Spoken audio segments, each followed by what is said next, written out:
What's up, everyone? Welcome back at the Artist Coaching Podcast this week. And as you can see, for those who are watching the podcast live on YouTube right now, there's no Ralph, there's no Jay this week. Jay's in, I believe it was China. Ralph is taking a day off, but we have another very special guest. He has been in the podcast before for the real OGs who have been tuned in before. Mr. Josh Letiche. Hey, how's it going? Hello, welcome. How are you? Yeah, I'm good. Back on UK time zone now. Took a few days, but yeah, finally got there. Yeah, that's the how you call it? Like the what's the name? I just blanked out. Jet lag? Yeah, the jet lag. Yeah, Yeah, it's the jet lag in full effect. yeah, exactly. It's It's fine. I would say it's fine going out there because you can just stay awake until like a sensible time.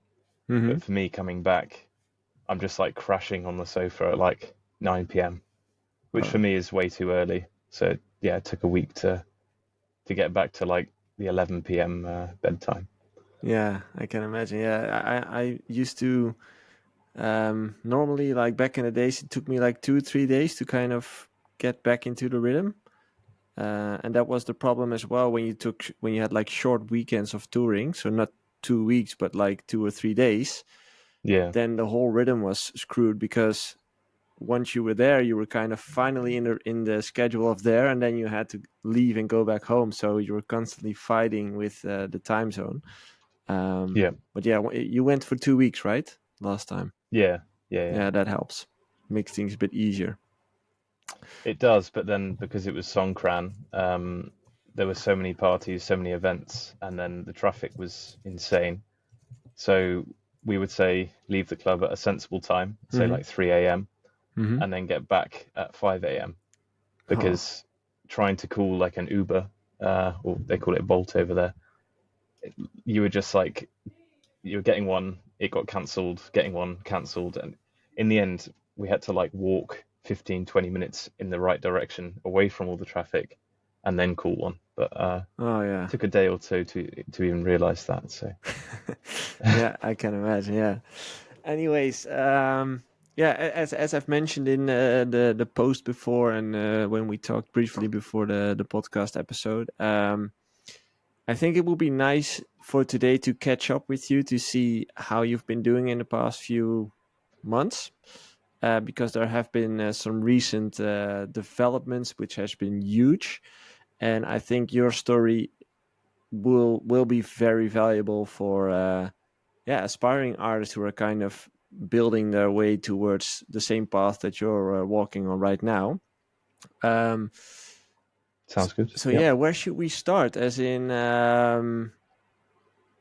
maybe the TikTok viral, because that's quite a moment that sparked everything. Yeah, I mean, that actually happened initially when I was over in Asia in February. I think it was like a couple of days after my last show there. I just noticed like the Spotify streams on the track E, which is my collaboration with Respawn. It was going from, I want to say it was doing like 7 or 8K streams a day, which was already pretty good. When was this track released? March last year. March. Okay. Yeah. So it had been out like 11 months or so, and it did relatively well. But it had like trickled off and was just getting a few thousand streams a day, which, yeah, as I said, I was pretty happy with anyway. It's funny to hear you say that a couple of thousand plays a day is okay. Well, I'll still remember we've been working together for years now. Yeah, Like I remember different times. yeah, definitely. Yeah, I remember being super excited, like getting say 10K streams total. Yeah. Many years ago on one track. How much streams do you have now, like monthly listeners? I think it's like 1.3 million or something. Oh, that's a lot. It's insane. Yeah, pretty crazy. Yeah, but like a lot of it, I think it went from say 300K monthly listeners to 1.3 million within the space of like 4 or 5 weeks because of the viral track. That's insane. Yeah. So that track got released last year, and then suddenly, like after the track kind of plateaued in streams, suddenly you started noticing the numbers going up again. Yeah, pretty much, because I'm a little bit addicted to Spotify for Artists. So I'm always checking just like number of listeners at the time, and then always checking, like yesterday's results. And then I just started noticing like it was very gradual, just going up and up and up. It's like, this is weird. Like, where's this coming from? And it went on for like just over a week. And then a fan of mine sent me a TikTok video and said, "Oh, bro, have you seen this?" And I was like, ah, okay. Because basically it was a video of somebody DJing. And I think at the time that video had like 4 million views and like tens of thousands of likes, Was it people like commenting like, was it a famous DJ who posted it, or? no, no. I think well, at the time he had quite a small following, but now he's gained like 80,000 followers, mostly from that video. So, because Nice. it has like 8.5 million views now, that one video. 8.5 million Yeah, it's insane. I on wish it was my TikTok. video. Yeah. Wow. And I honestly, like, I've looked at the video, but to be honest, it's not that special, right? Like, No, no. it's just a It, guy playing in a club with some people around behind them, right? Uh, exactly, yeah. like the casual DJ video you see on TikTok right now, and Yeah, he's just playing your song, and that's about it. pretty much, yeah. I mean, there's maybe 2 or 3 different camera angles that switches, Mm-hmm. so maybe that helps with watch time. But yeah, it's Wait, it's nothing crazy. let me check if I can put up the video. Where can I That find could that? be clip of the week. Yeah, exactly. Let's just get it directly. Where can I find it? I've reposted it on my TikTok, but I can On try your and find the TikTok. link.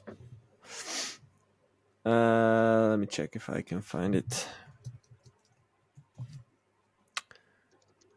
Josh Letizier. If you go on my like reposted videos, it's a bit further down. Shouldn't be hard to find with 8 million views. Oh, here it I is. Yeah. found. Wait. Let me share it. Oh shit. Share screen. Josh Letizier. Okay. Here we go, guys. So this is the clip that got Josh so many streams.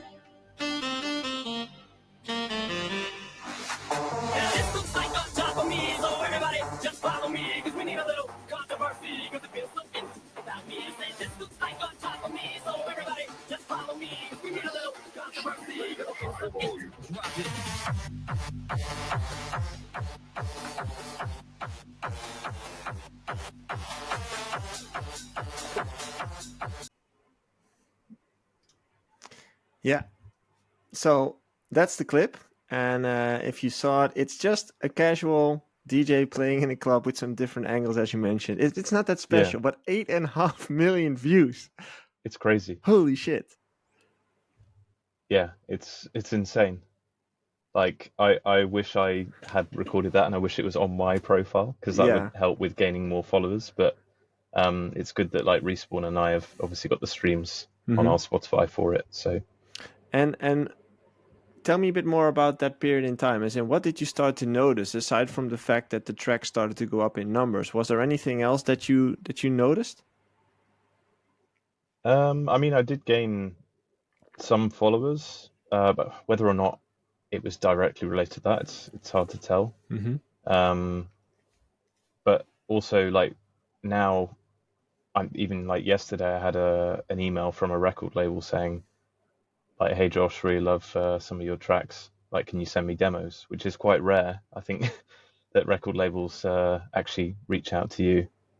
Um, so Yeah. I think that's part of it as well. Yeah, definitely. Like we've talked about it before, but you wanna, as an artist, you kind of want to put yourself in the position where the labels come to you, right? Yeah, So where yeah, you have enough leverage to say, "Hey, I'm this interesting, so you come to me," and that's what's happening right now. Like you've kind of broke through the glass ceiling, I would say, and got the attention of a lot of people.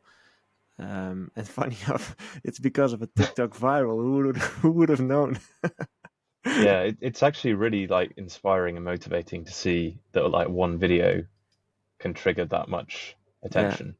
Because it's not just Spotify, like Apple Music, YouTube, Deezer, everything just yeah. through the roof. I mean, Spotify, a few weeks ago, we were doing like 100,000 streams a day, Poor. every single day of the week, even on like a Sunday, which for dance music, that Yeah. many streams on a Sunday is insane. Yeah, and is it So, cooling off in any kind of way, or does it keep going?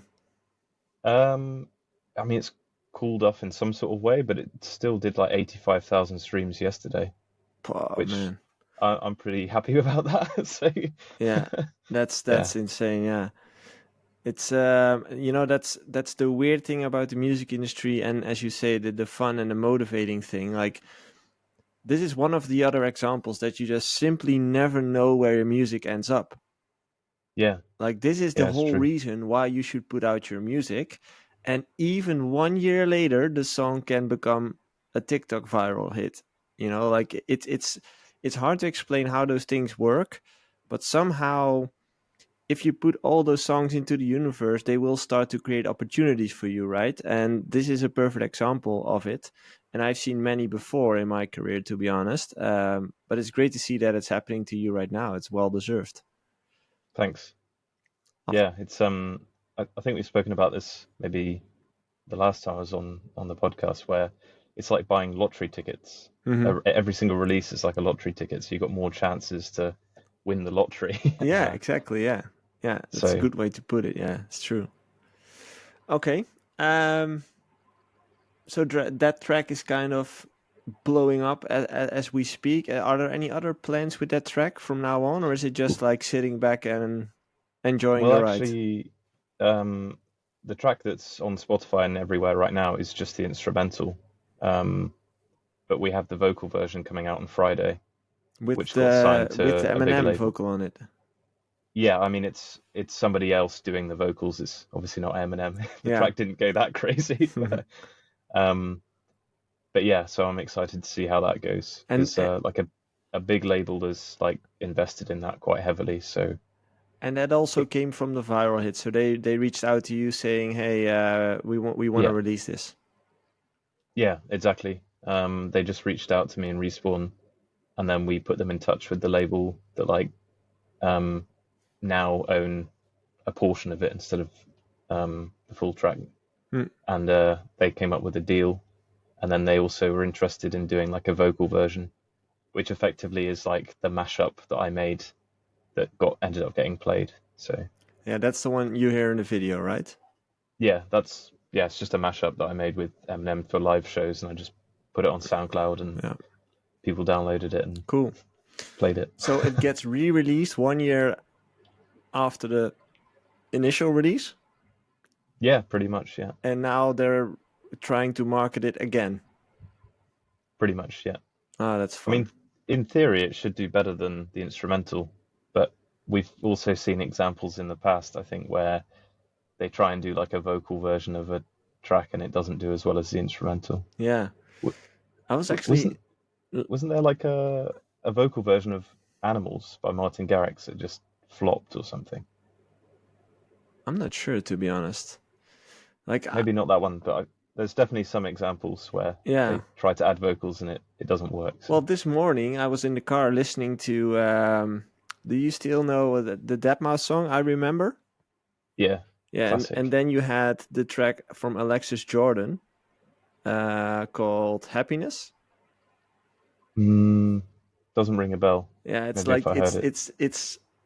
I remember it's the instrumental of "I Remember," but with her vocal. But she released it as her track or something.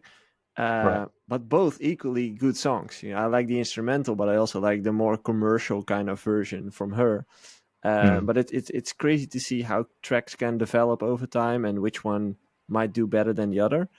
I actually see someone in the chat right now.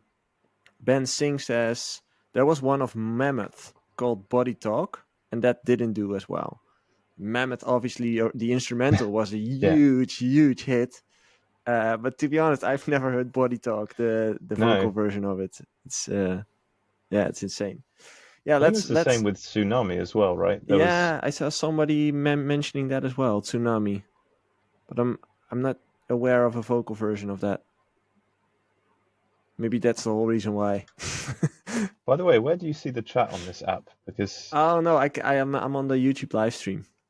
okay, right. So you can, if you go to YouTube and check the live stream, you can follow Okay. the Maybe comments. that's helpful as well. Yeah. Anyway, I hope your vocal version will perform equally or hopefully even better. That will be insane if you grab some radio attention with it. It's to be honest, it's perfectly timed.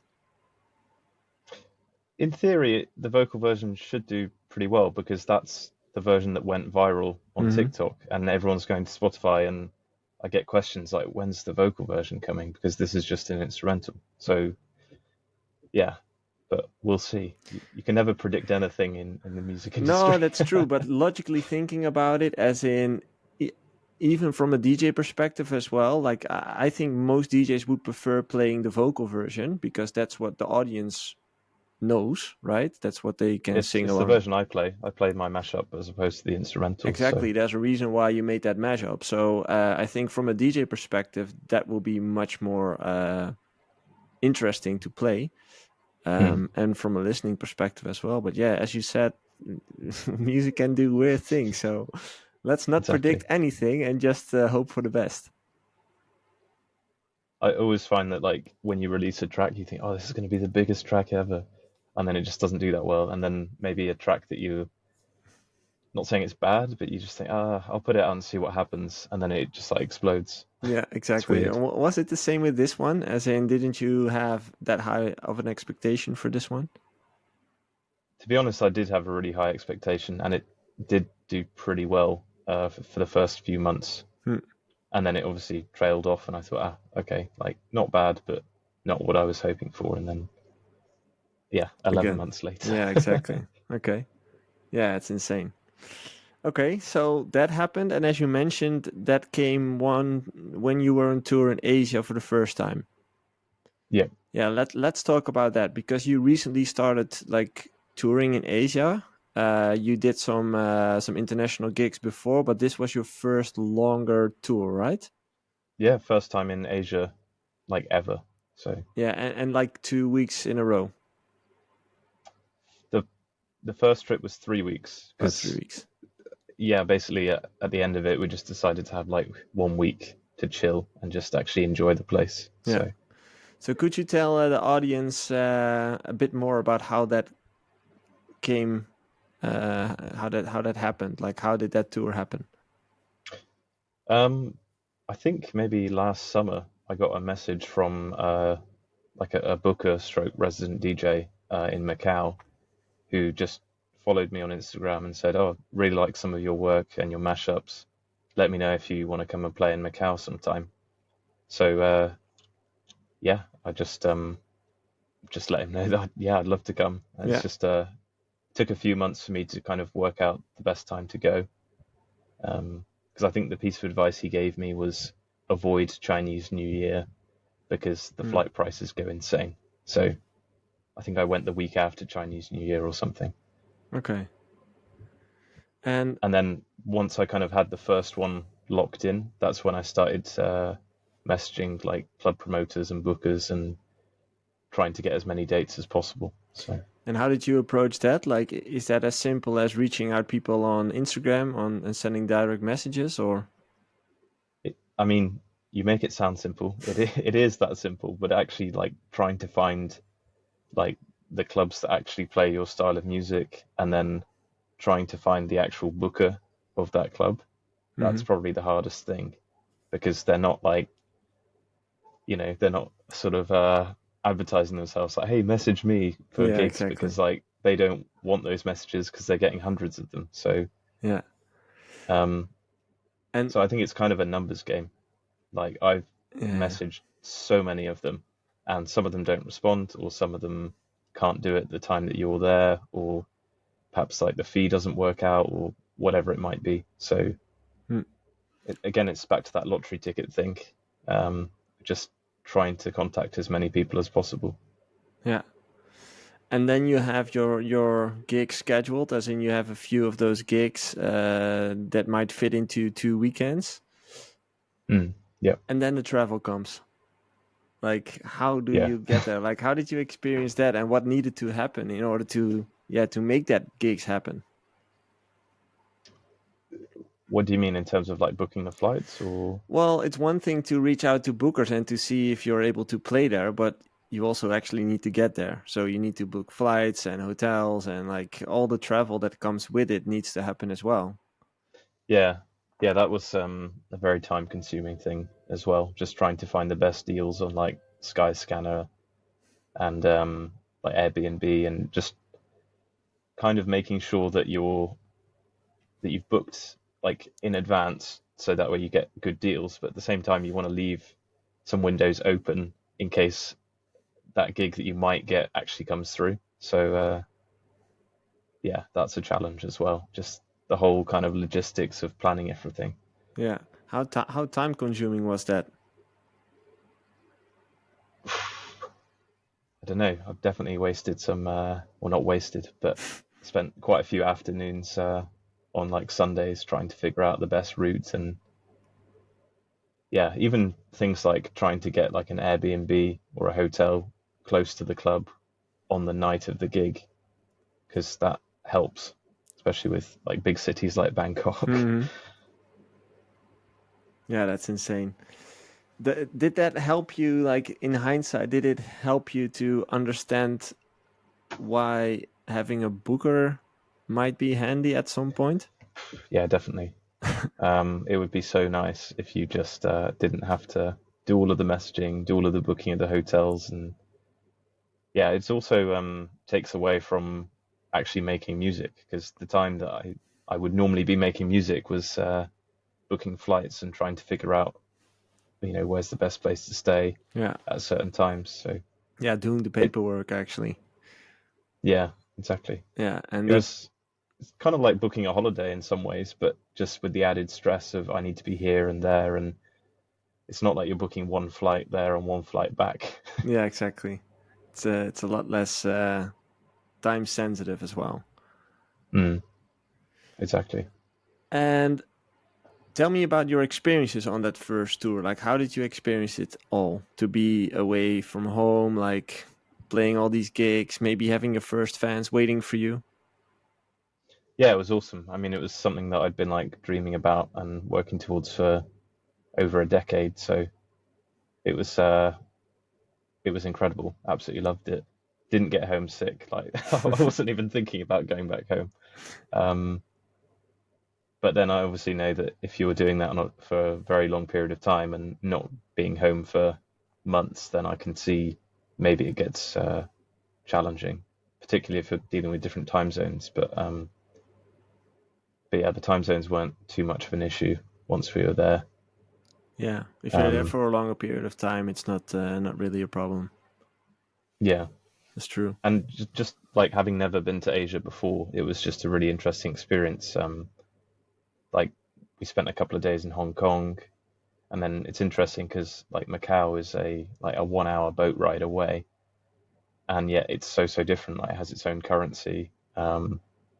They don't accept certain payment methods. Like yeah, it was just interesting to see two places that are so close to each other, so different in the Yeah. culture and everything. Um, And but yeah, what's one of the things you did not really expect but did happen? um, maybe about the whole fans type thing, because like if I talk about where I live, Guernsey, there's no EDM scene at all. There's not really any scene of anything except for drum and bass. Hmm. Um, so it was pretty cool, particularly in Bangkok, that like I had a couple of like fans who'd been following me for a little while. I put them on my guest list at the club, and then they came along. They were on my table, had some drinks together, and then um, yeah, we just basically became friends. And now there's like a group of five of us that are friends. They came to my festival show in April, um, and they even took us to Pattaya for a day trip, like in one of their cars, Oh, nice. Yeah. and bought me a birthday cake, which was really unexpected and really nice. Nice. So you really Um, built relationships. yeah, I think it was really refreshing to be in a place where there's such a like a passion for like the EDM scene, Yeah. whereas I'm from like a place that like nobody really cares about EDM. So that was really nice, and then nice to see that people kind of cared what you were actually doing, Yeah. which I don't know, maybe that sounds strange to some people, but because of where I live, that was an eye opener. Yeah, because you live in Guernsey, which is a pretty small island on the Mm. south of England. That is between Yeah, France and England. So you're yeah, also pretty isolated in some kind of way, right? yeah, I would say so. Yeah.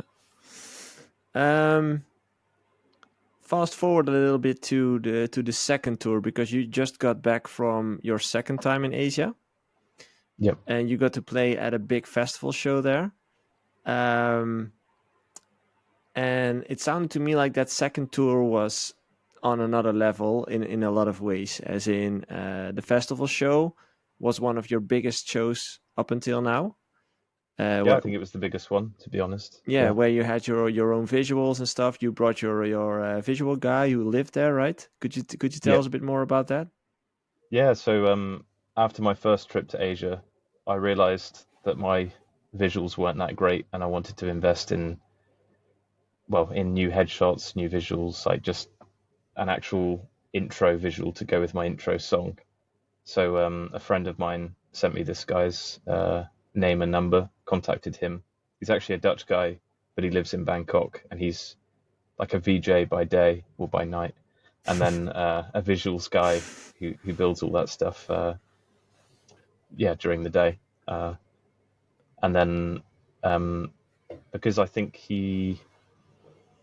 um, he wanted to like have like my new intro as like a part of his portfolio. He came along to the festival and like lended a hand with that, and yeah, we just had some fun as well. And I've forgotten the question. What was Um, the question? no, that wasn't necessarily a question. More like your experiences at the festival itself. Like, Yeah, could you tell us how the atmosphere was and how it was to enter the stage and notice all the things that needed to be arranged?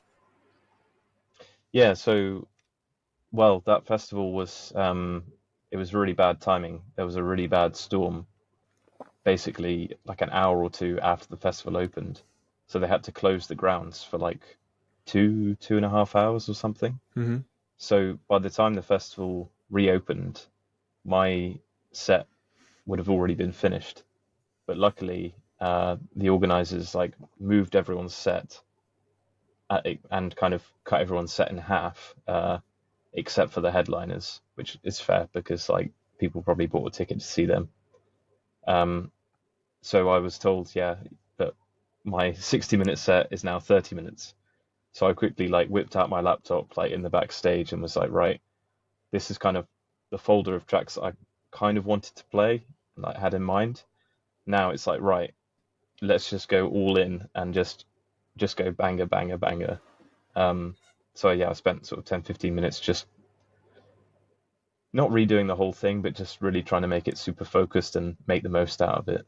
Um, and then when I got to the stage, I was told that I'd only have 20 minutes. So to be honest, like I was a little bit nervous beforehand, but then because I was so focused and a little bit stressed as to not even knowing if I would play, all of that just I didn't even think about it. I was just like full on, like let's go. Yeah.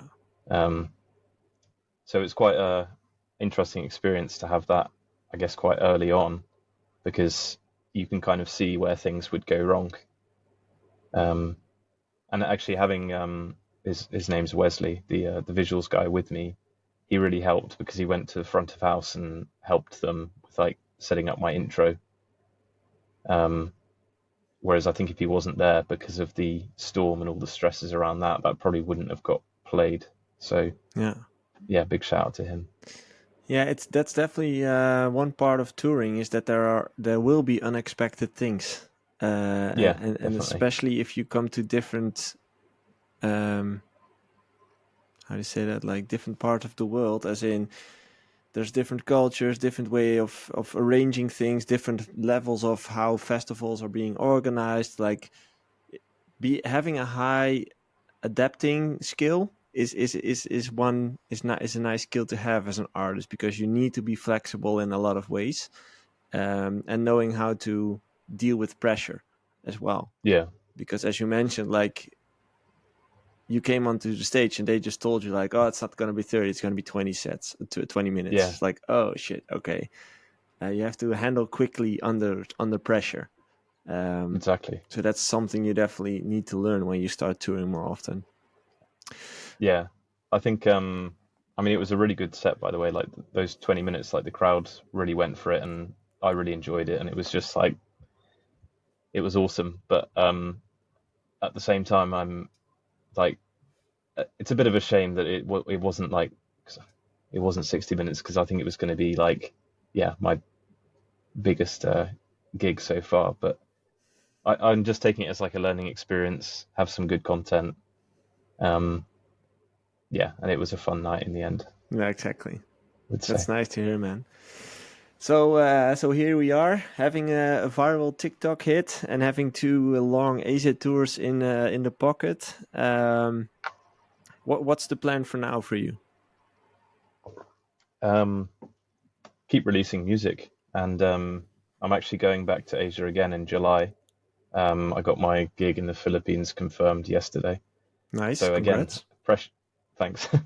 So yeah, again, like pressure is on. Just now messaging promoters, like ones that I'd worked with before, and some new ones, and some other ones that couldn't fit me in previous ones. We're just focusing on getting as many as I can around that other date, really. Yeah, Um, back to the yeah, it's paperwork.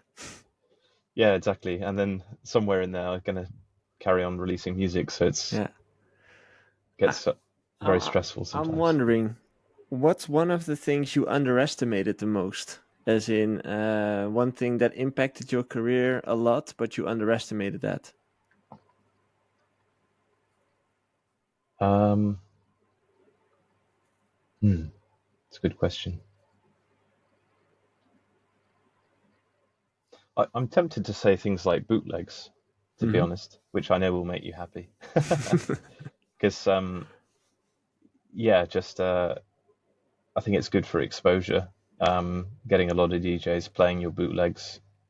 In fact, that's actually how I got the gig in Bangkok in the first place, because I noticed that they were playing some of my tracks out there, and then I got tagged in a video from a friend, and then Oh. I kind of used that as a way to start the conversation with that club. So Oh, yeah, I actually saw someone in the chat mentioning something similar. Foster and Gallardo said also a very good it tip. it, If it was them. Oh yeah, It was them who shared it. Yeah, oh yeah, they say if your music gets played on the club, reach out to that club, because if the residents play your music, it's good for the owner to book you. Well, thanks, exactly. Foster and Gallardo. Yeah, yeah, yeah. They were the ones that were there that night and tagged me. So Oh, cheers, nice. guys. Yeah. Okay, so that actually really helped to reach out to the club, mentioning that your music was already being played there.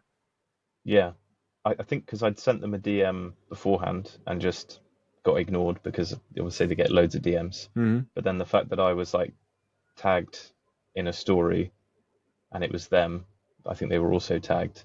I then used that as a way of like getting in, and then Ah. yeah, because I think maybe in like Instagram inbox, it's probably higher up if they're tagged in a story than just a Oh, really? message. Oh, I didn't I know. I think so. Yeah. Could be. I'm not sure. I'm becoming a boomer on those things. um. Anyway, as always, and you probably know this because you're listening quite often as well. As always, we also have questions from the community. For those who don't know, we have a Discord community where we are with almost 700 music producers, DJs, any other type of artist out there from all over the world, where we talk about music all day, every day. So if you're not a part of that yet, make sure to join that Discord group so you can also send in questions every week for the podcast.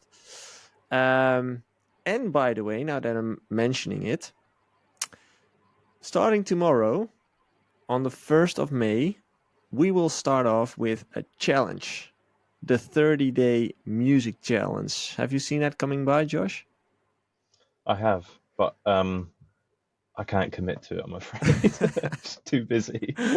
Well, for those who can, the idea is to make music for 30 minutes for 30 days straight. And the whole idea behind it is to build a habit eventually, to build a consistency habit. Because what we've noticed at artist coaching is that a lot of artists struggle with consistency, and a lot of artists struggle with the resistance of showing up every day. Like, it's very hard to sit down every day for even just a couple of minutes and actually make music. So we want to create a challenge, do it all together, motivate each other to keep doing it, so that eventually by the end of this challenge, a month from now, you hopefully have the the habit of showing up and making music every now and then. So if you want to join that challenge, that's also happening in the Discord. Make sure to join that Discord. It's in the description right now. Um, but for now, let's go to the. There it is, all live. Community questions. Where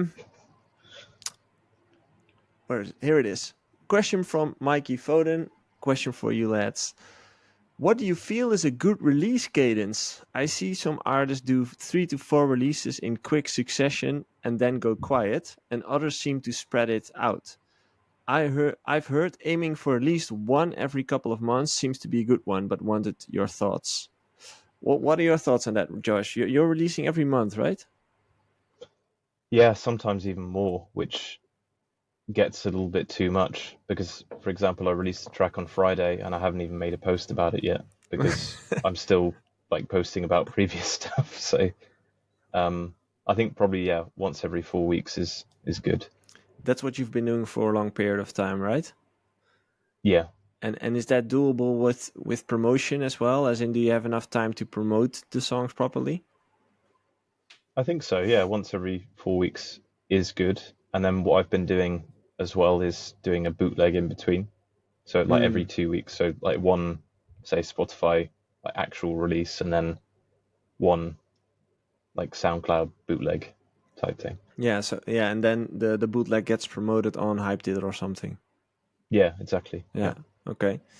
Okay, that's actually a good tip. Like, I do agree with that. As in, I think for now, one a month or one every 6 weeks could be a good cadence. You do want to reserve some time to work on the promotion of the song, because eventually you need ears to listen to the music, right? Just simply putting it out there is not enough as a starting artist. So the promotion is not something you want to underestimate. Reaching out to playlists, reaching out to other DJs to support your track, all those type of things require time, and it's essential to get your music heard. So make sure you have enough time in between releases to keep doing that. And in most cases, what I've seen in coaching, for most artists, that comes down to once a month, I would say. Um, I yeah, think once a month is pretty sustainable yeah, exactly. once you get into the rhythm of it. Yeah, exactly. And that's very important, as in, that's also what we look for in coaching, as in, we're trying to build sustainable patterns. So as Mikey said as well, like some artists do 3 or 4 releases super quickly after each other and then go rogue or then go quiet after those releases. Like, consistency eventually is much better. So we work towards sustainable schedule, and for most artists that's once a month. So in that way you can keep releasing music throughout the year consistently. Um, Oh, he actually had a follow up question, but you answered it already. Like, is it worth doing official releases every couple of months with bootlegs or mashups in between? Yes, it is. And I Yeah, I think think so. Josh is the living proof of why it could work. I think also because some of the bigger labels they want exclusivity periods. Like Revealed's default is 3 weeks either side. So Yeah. um, maybe I'm breaking the contract. I don't actually know, but I do release bootlegs before those 3 weeks because it's not on Yeah. Spotify, so I don't think it counts as a release. But Yeah, exactly. It's good. It's a good mention. As in, most labels do have a period of time of a buffer, let's say, to have exclusivity, to not be in the way of the release. Um, so yeah, it's that's why 4 weeks is also a good cadence. Question from Formula C. Question about getting booked or getting noticed. I'm a raw hardstyle producer, and it feels like it's impossible to get bookings or even to get noticed. Even with DJ contest, it feels like it will be the most popular artists that have a chance to win. And if I wanted someone to check it out, I have to push it in their face. For example, the DJ is a DJ contest. What? For example, there's a DJ contest of Intense Festival coming up, and my head is already thinking, yeah, I'm not winning this because I don't have a lot of followers, fans. I'm still going to participate. But do you maybe have some tips, or is there even a way I can stimulate people to check out the mix I upload on SoundCloud? Yeah, that's the question. Um, to be To be honest, honest, I don't. yeah, Sorry, I was going to say I don't know how DJ contests work. Is it based on the number of likes, follows, votes, or is it? officially it isn't, but they do end up in that way most of the times, and that's what I wanted to say. Like, I'm not a big fan of DJ contests, and the whole reason why is because most of the time, the person who organizes the DJ contest, um, yeah, uses you in some kind of way because they host an event and they just get free DJs in return, and they sell tickets, and that's their way of having a free lineup. And in most cases, even if you're winning, you don't get that much. Like, maybe if you'll get like a resident spot at that club, and that could be valuable, like, sure, that makes sense. But in most cases, what you'll win is just not valuable at all. And what you should also realize is, if you enter DJ contest, like, how many people do you actually reach? Like, if you play there, like, how many people will be there? 50, maybe 100, maybe a bit more. But if you would spend all those hours that you spent on that DJ contest, if you would spend that on creating content, you will probably reach hundreds of people, maybe thousands. So DJ contests, I'm not a big fan of it, unless it gives you a great opportunity to give you that residency spot. Um, Otherwise, I'm not sure if it would make sense, to be honest. What are your thoughts, Josh? I mean, I've got no experience of doing one, so it's hard for me to say. But yeah, I do agree that you've got to make sure it's worth your time, because otherwise you could potentially be making some content on social media that goes viral or something, which Yeah. could end up getting you a gig anyway. So Yeah, I think a lot of people underestimate the power of social media, as in the visibility that you have on social media, the amount of views can be linked towards the people in a club, right?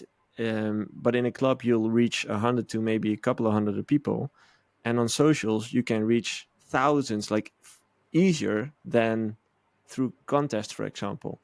So spending more time on being live, for example, like doing live DJ sets on TikTok, that can be much more beneficial than spending time on DJ contests. yeah, that makes sense to me. He has another follow-up question. Last year, I've improved a lot with producing music. What makes the tracks I started last year not quite the same quality I have right now? I was thinking about selecting the tracks I like to listen to and post them on SoundCloud, so no official release for those. What are your thoughts about that? So he has some old tracks which he feels like he became a lot better by now, and he doesn't want to release them officially anymore. What are your thoughts on that? I mean, I've still got some releases on Spotify which I thought about deleting, but I remember you told me not to because it was a good way of people seeing the journey that you went through. But then if you haven't uploaded them in the first place, I'm not too sure. D- Depends, because I guess, like, what's the saying? Another person's trash, or one person's trash is Yeah, another person's treasure. So exactly. That's what I would go for in this thing, as in, it goes back to not knowing where your music ends up.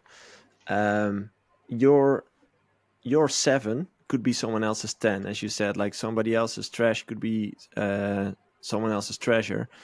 For you, that track might be written off and might be bad in some kind of way, but to many other people out there, it might be a great track. And the problem with music is you just simply never really know until you release it. And the tracks that don't get any attention at all, they won't get any extra reach, so it will die slowly death, right? So the reach will get cut and nobody will listen to it anymore. And the tracks who do perform great will get more reach. So there isn't really a reason why you shouldn't put out your bad music, because that music is probably already decent. That's my Yeah, opinion on it. makes sense. I was also, this reminds me of, this is going to sound like a plug, but or a shill, but I don't mean it in that way. Take your time. Like it was like 6 years ago when I had that Lewis Capaldi bootleg that got played on the US radio, um, and then that ended in like an official remix for a different artist. But when I uploaded that, I thought it was okay, but not like amazing, but it was good enough, I suppose you could Yeah. say. And then when it got picked up by the radio, I then went back and listened to it like 3 months later or something.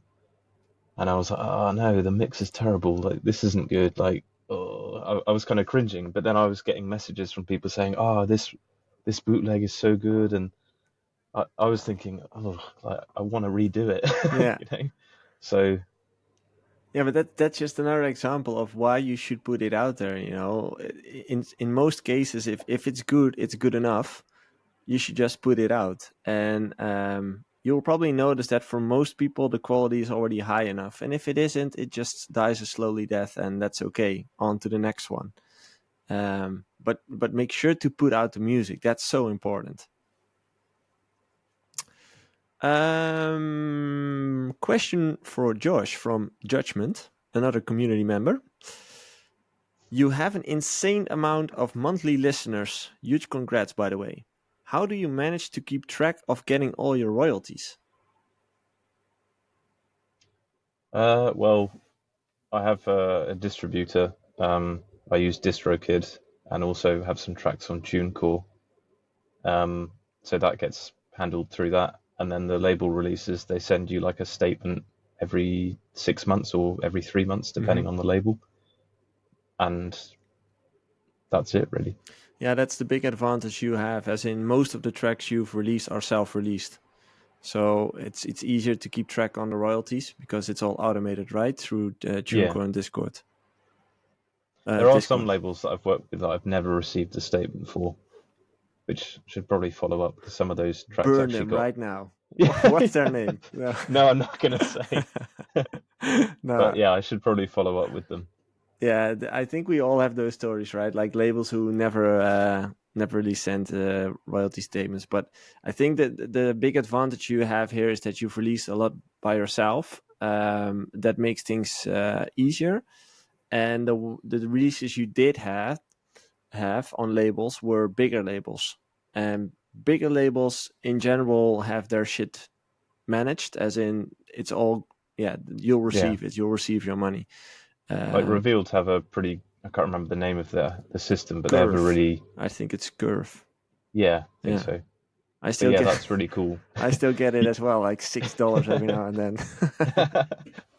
But yeah, I was really impressed because I got my first Revealed statement a few weeks back because like, it was over a year ago, my first release on there, but you know how it takes Mhm. forever when it first kicks in. Yeah, I was really impressed with their system. You can kind of check each release, check the expenses against each one, and yeah. yeah, it was And really well done. did you buy a new house, or or was it like a new piece of furniture? See this Thai tea? Yeah, exactly. Yeah. My royalties. Yeah. Judgment has a follow-up question. Are you set up as a sole trader or something for tax? How does that work? I'm not sure. Um, well, about a year ago, I set up my own like limited company. All right.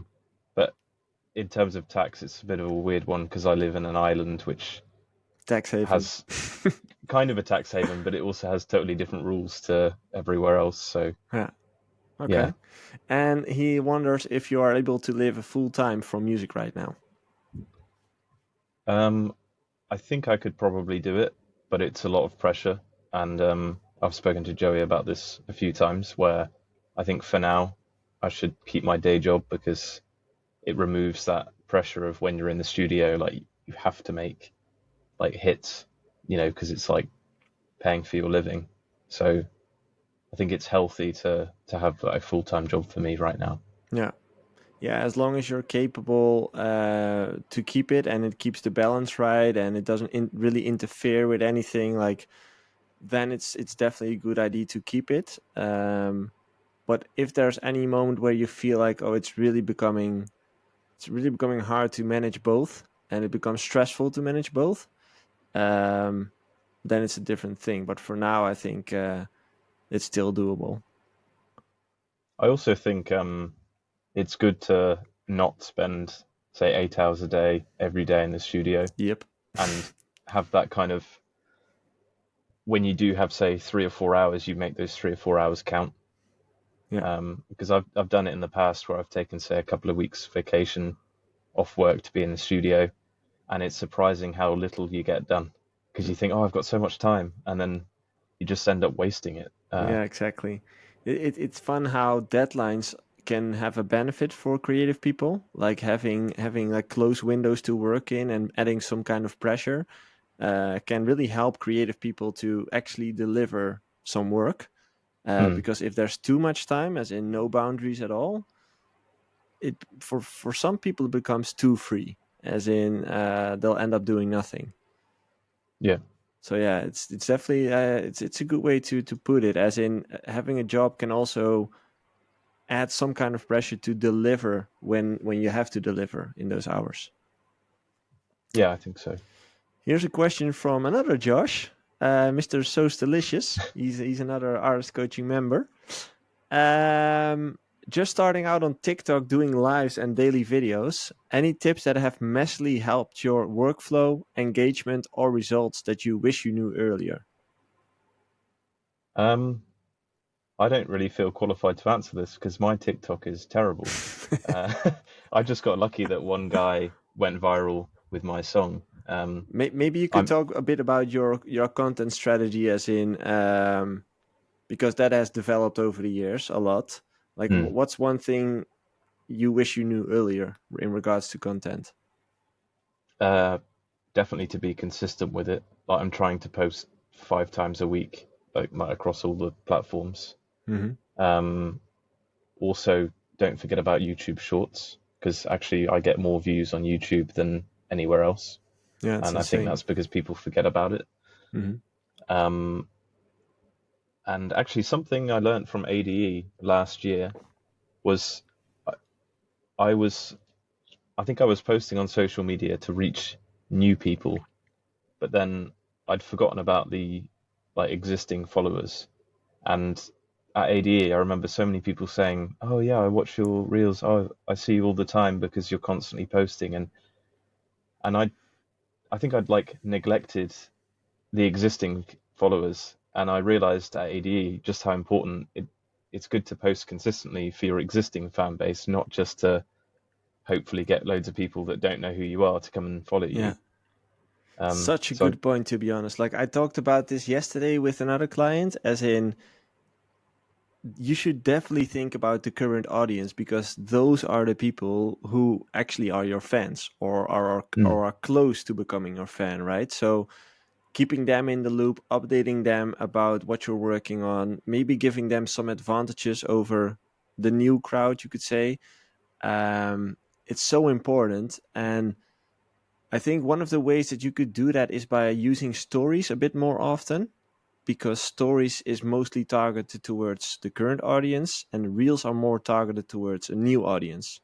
So posting content on stories, which is more raw, which is more personal, which is more behind the scenes, um, could be a good tip. Yeah. yeah, I think so. Also, I would say there's like from what I've seen on my engagement is like reels. I tend to get less engagement, but more views. But then on for say like posts where you kind of tell a story and it's a little bit more from the heart, there's less views because it's just the people that follow you, Mm. but you get more engagement because it's the people who already know who you are and Yeah. they're interested in you.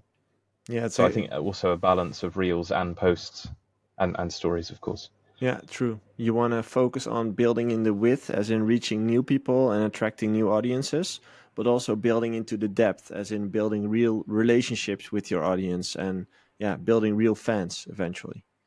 Yeah, I think Luso does this pretty well Yeah, with the captions on each photo and kind of telling a story. yeah, he's doing great journey, like storytelling there. It's great, great to see. Yeah, I actually used his technique for the festival storm story Ah, and yeah, just kind of chose 10 pictures and just kind of told the story as it was unfolding. And it's yeah, like it a was, comic book, right? It's like all these yeah, pictures with small little text boxes. It's like a comic book now that I'm thinking about it. Yeah, you've read my mind because I was looking for an app that makes the comic book yeah, style thing. And I was thinking maybe to just do that instead. yeah. Nice. It actually makes me think, as in back in the days when I released a track on Revealed called Kiwi Stick. For those who haven't heard it yet, look it up. It's probably somewhere on Revealed. Yeah, Revealed. I think it's one of the first releases of Revealed.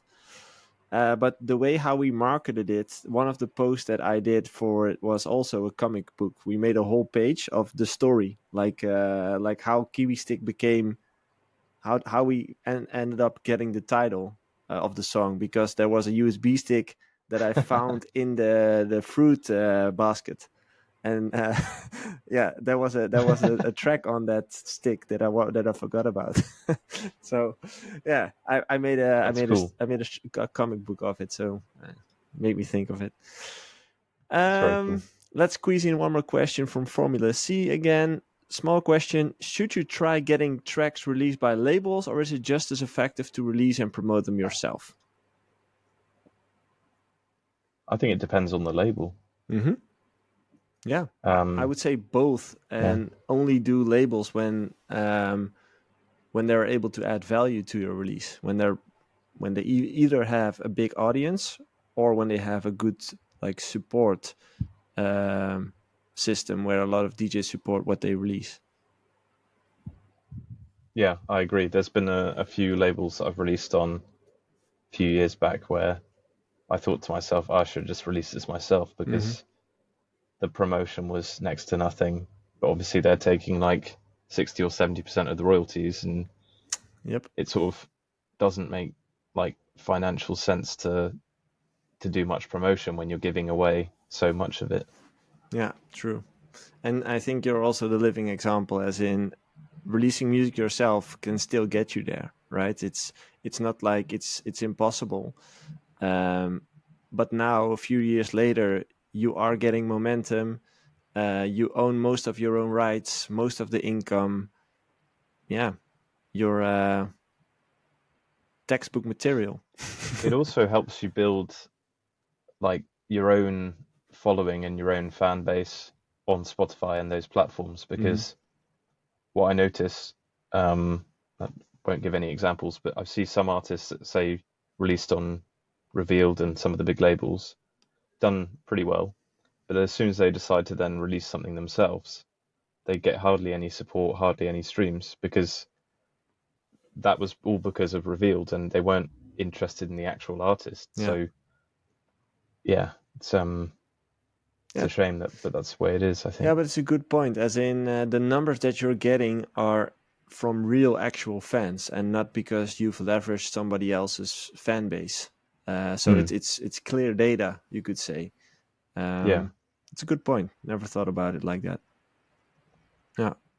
because I also like on because I'm a bit of a like a data nerd. I see with like Spotify followers and numbers and everything where perhaps an artist has I don't know, let's say like nearly a million streams on a revealed release of theirs, but then you see they don't have much of a following. So as soon as they try and release something themselves, it will just kind of most of the time like fall flat. Whereas yeah, if you've built something up yourself and you release on revealed, for example, like it will be amplified even more.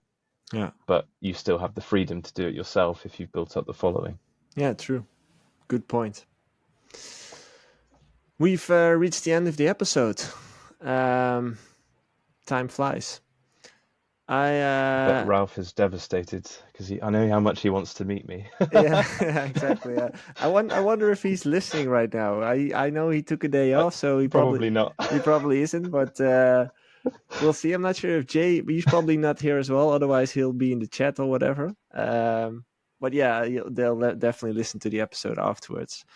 Thanks for taking the time again to do this, and yeah, best of luck with your future. As in, things are going very well, and you've built a lot of momentum right now. So keep going at it. Yeah, thanks, Joey. And to anyone who's listening, who's still listening, actually, that means that you're really dedicated. Thank you for that. Thank you for being here every week with us, and yeah, being part of this community and being part of this fan base. If you feel like you need more consistency with your music and you want to make more music, make sure to join that challenge, which starts tomorrow in our Discord. So go over to the description, come into a Discord, and join the challenge. The information is right there. We will be back next week with Jay, with Ralph, with me. And do you have anything to shill, Josh? Anything to end with? Any releases? I mean, the vocal version comes out on Friday On as a Friday. viral track, so Hey, nice. So the I'm very curious give to that a see. shill. Yeah, exactly. That's a cool show. Cool. So everyone, check that out for this weekend. You have a fresh track to play, and we will be back next week. Thanks for tuning in. Bye bye.